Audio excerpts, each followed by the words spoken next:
When I use food reinforcers for training, you have seen me using rodents, as you're looking at here with Laya.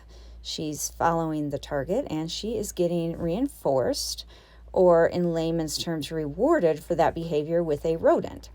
You've also seen me use quail as a reinforcer, and I've used this with not only my carpet pythons, this children's python, my Brettles pythons, but also several of my royal pythons and my corn snakes and my king snakes eat quail. Marcel is getting reinforced here for his exuberant behavior with a quail.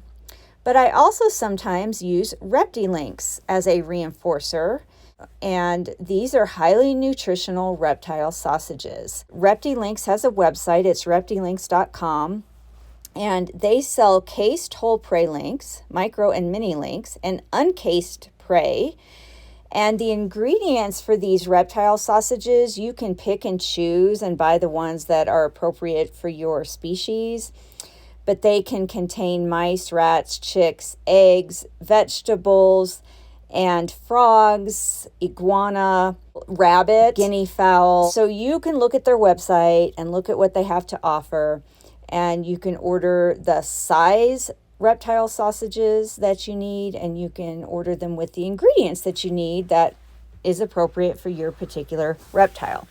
Now, some of my snakes eat them and some of them don't. I have not yet tried Reptilinks with all of the snakes I have. She dropped it. However, she didn't retreat from it, and she stayed there sort of in ambush position. I usually offer a second time, and she had a chance to think about it. Now she coils and wraps it, and she actually eats it this time. I have just over 100 snakes. And so far, of all of the snakes that I have offered Reptilinks to, 26 have eaten them with no problem. Some of them initially take the Reptilink, and when it's their first time, it's a little bit unusual for them.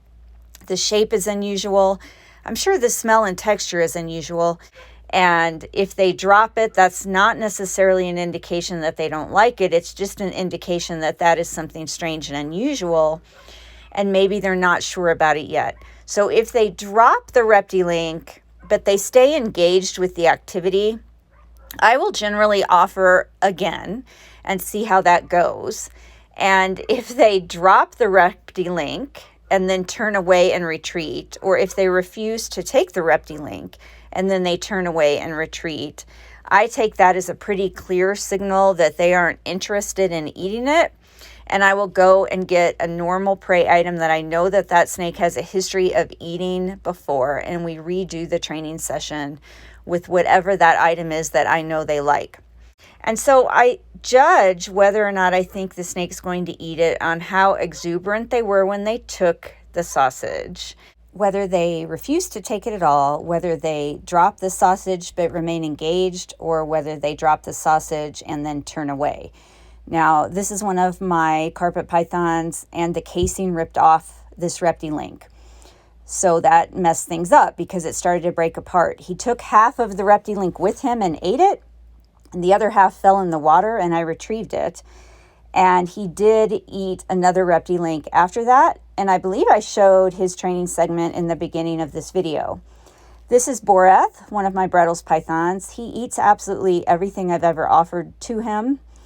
I showed a clip of him initially taking this Reptilink in the beginning of the video, and this is a clip of him actually working it to the back of his throat and swallowing it. Boreth eats quail, chicks, mice, rats, and obviously he eats Reptilinks. This is Saleha finishing hers, and if you remember, she's the one that initially dropped it but stayed engaged with the training session, and I offered her the Reptilink a second time, and she ended up taking it and wrapping it and eating it. I think this is one of my inland carpet pythons, Merlin, who you've seen in many training videos before. And he is one that I commonly shift out onto stations, and half the time he shifts out on his own without me even targeting him. He had no problem taking the Reptilink. And it's a little bit unusual how it fits in their mouth, and it's a little bit awkward, I think, at first for them to move it to the back of their throat and swallow it.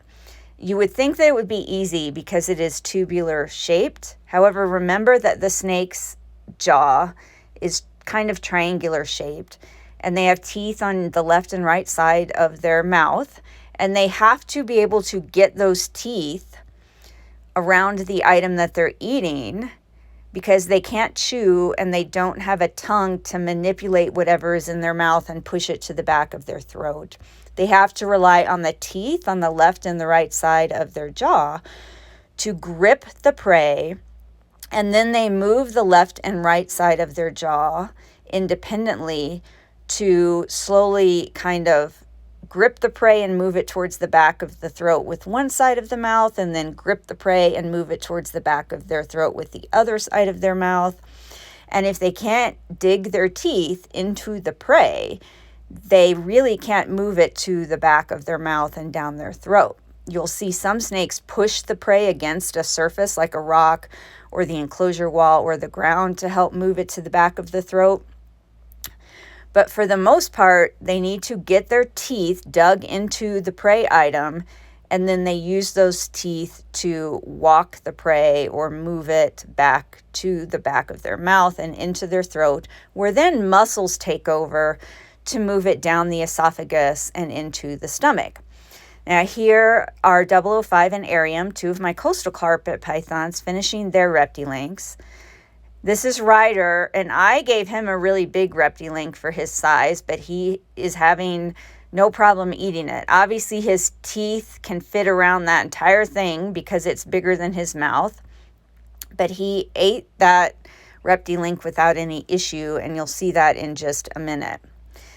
This is number one. She's one of my Brettles pythons, and this is her first time being offered a Reptilink. So she shifts out onto the target stand, onto the station via the target, and no problem. She's always been a really reliable targeter and a good learner.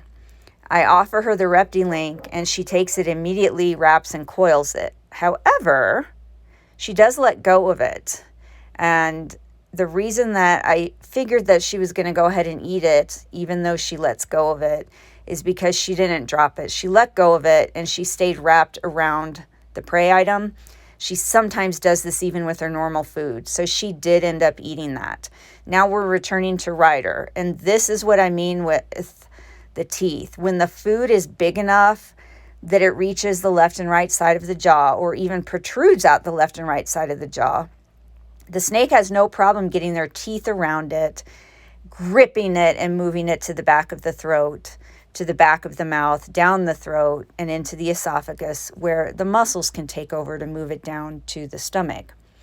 If the prey item is too small and they can't get purchase on it with both sides of their teeth, it's more difficult for them to eat.